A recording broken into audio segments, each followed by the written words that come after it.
Hello, welcome back YouTube to my channel.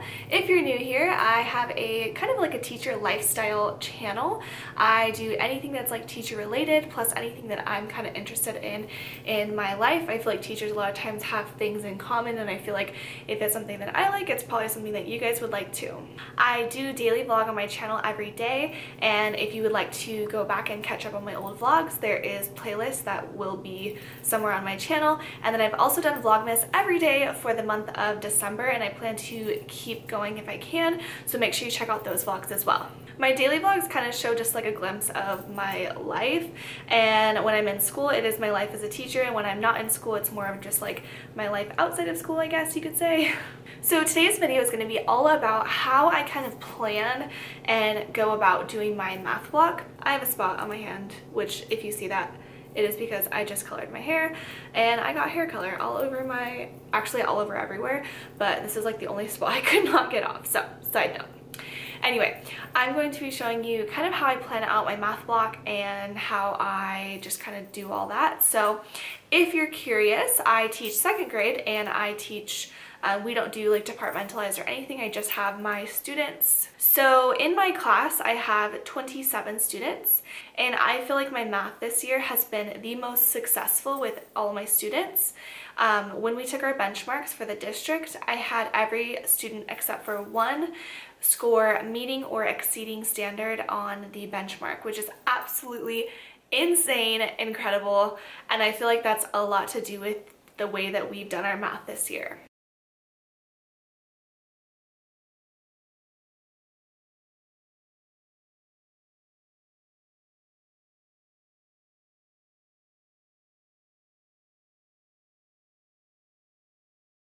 So to start off, I use Envision Math, which is by Pearson, and it's just the curriculum that my district has paid for.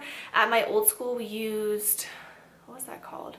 I think it was My Math or something, California Math, I don't know, something along those lines. And I do prefer this curriculum a lot better. I just think that I think I have more resources. I don't think my old school paid for as many resources, so I just feel like I have more I can use with it.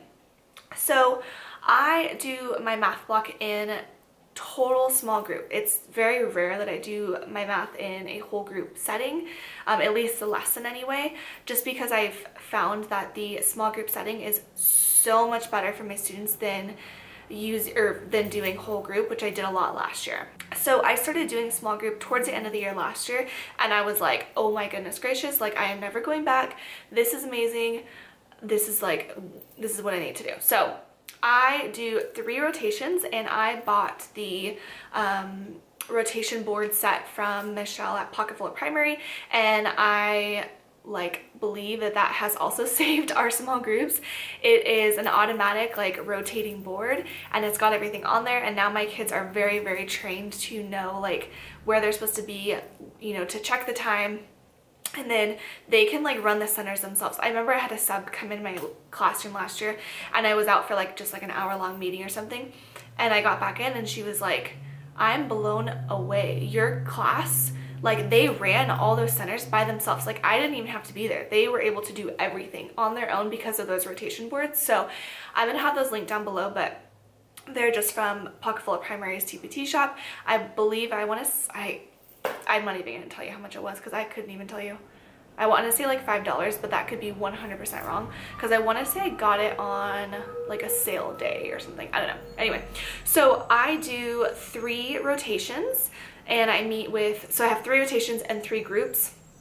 And so I do 1 technology station, which they do their quick check, which I'll talk about in a second, and then they get to do one of our computer programs afterward if they have extra time. They meet with me for the lesson for the day, and then they do some sort of inquiry, hands-on, game, anything like that. It kind of depends on what we're learning at that moment. So I base my groups off of their quick check, and they take the quick check each day. A quick check is essentially like an exit ticket or something like that. Like if you didn't have Pearson, which we have Pearson, and it is automatically just a 5-question quiz for each lesson. And so they go onto the Pearson website, they take it, it automatically gives them their score, everything like that. And it does, I don't have to do anything except for like just go back and look at the scores. But I had them take the quick check from the day prior. So if we're doing like 4-1, or sorry, if we're doing like 4-2 lesson that day, then the quick check that they'll be taking that day is actually going to be like the 4-1 quick check, because like those kids that do that as their first station, if I did it from that day's lesson, they obviously like wouldn't have learned it yet. So it's just easier for me to do the day prior. It also works because most of the topics that we're teaching, like the content stays the same for a period of time. It doesn't like change a bunch.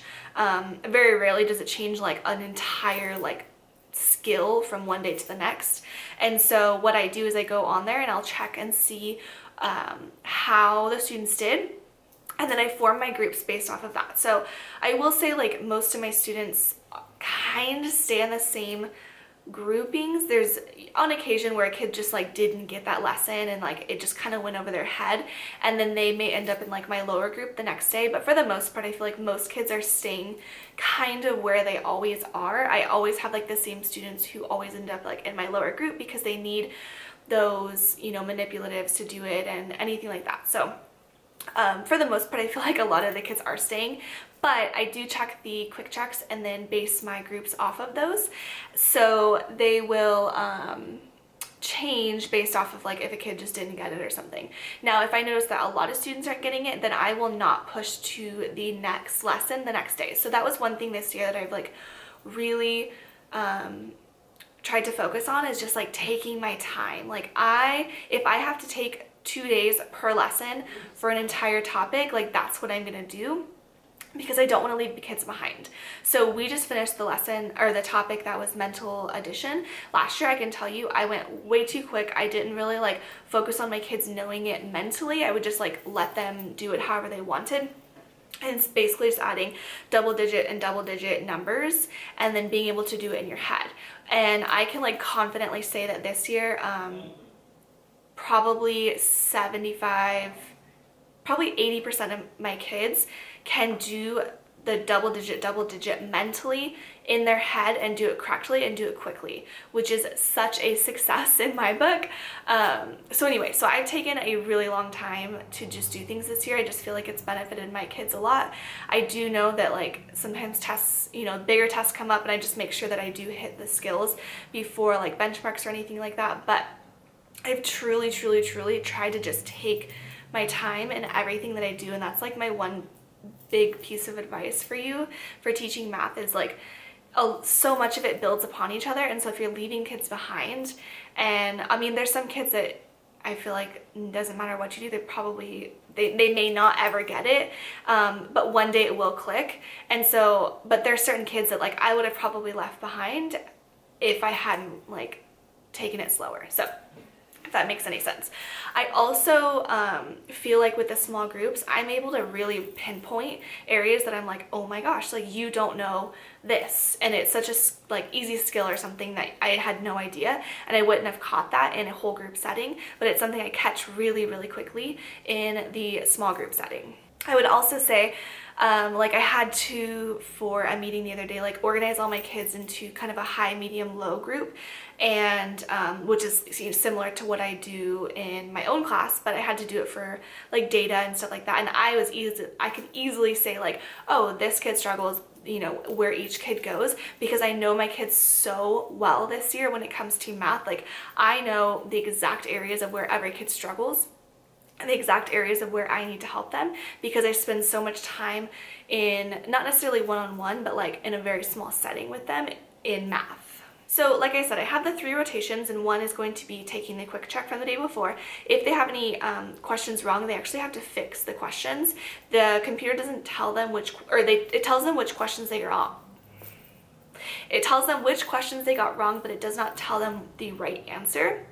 So I make my kids go back, and I have a little sheet that they have to fill out that just has like 5 boxes, and they have to go to whatever box number they got wrong. I tell them that I fixed their grade in the grade book, but ideally I don't. I just want them to realize like why they got the question wrong, because I feel like sometimes kids make like silly little mistakes, and they're like, oh yeah, that's why I got the question wrong. And it's okay to make mistakes, and we're huge on, you know, it's okay to make mistakes, but we have to learn from our mistakes.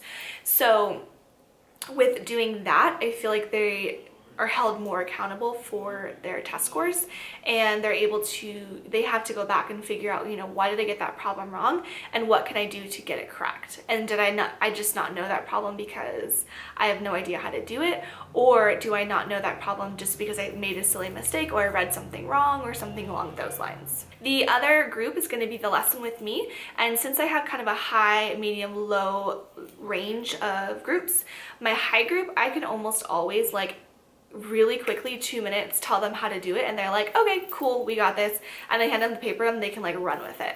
I have a pretty high group in math this year, and they are like, they can just take off. So they usually take off, get it done really quickly. I do 15-minute rotations. By the way, I did not mention that. And then afterward, I'll like give them challenge problems. So I've been challenging them with like 3-digit addition with 3-digit addition or something like that, just to kind of push them a little bit further, but not completely like take them away from what everyone else is doing. I want them to still kind of do the same thing, but I might just throw challenges at them. My middle group is my group where it kind of depends on the day. Like some days they're like more like the high group, where I can quickly explain it in 2 minutes and they're like, okay, we got this, we don't need your help. And then I kind of sit there with a few students where I'm like, oh, you still need a little bit of my help. I just do it at my table, and I'll, you know, pull up to one kid and I'm like, hey, how did you get that answer? Let's figure out what was wrong with it, whatever. And then my low group, we end up doing most of the problems together, I feel like. Once again, depending on the lesson, if it's something that they find easier, then obviously we don't have to, but a lot of times we'll do the entire lesson together, and we use a lot of manipulatives, a lot of like using the dry erase table to draw things out, just a lot of like models to show their understanding. And so that's kind of the difference between each group and the way that I'm going to address the lesson. So each group is working on the exact same lesson. I don't have kids like doing different things, just because my sanity, like it's a lot easier for us to be all doing the same thing, but they are all kind of getting the lesson delivered to them in a different way. And all I do is basically just go into my teacher's edition and like look at the lesson, and a lot of times in the little corner they'll have like intervention type strategies, and a lot of times I'll just use those with my low groups because it's things that I know that they're probably going to struggle with, knowing those students. And then my higher and middle group, like I don't really have to do much. I just kind of need to look over it and figure out how I'm going to teach it.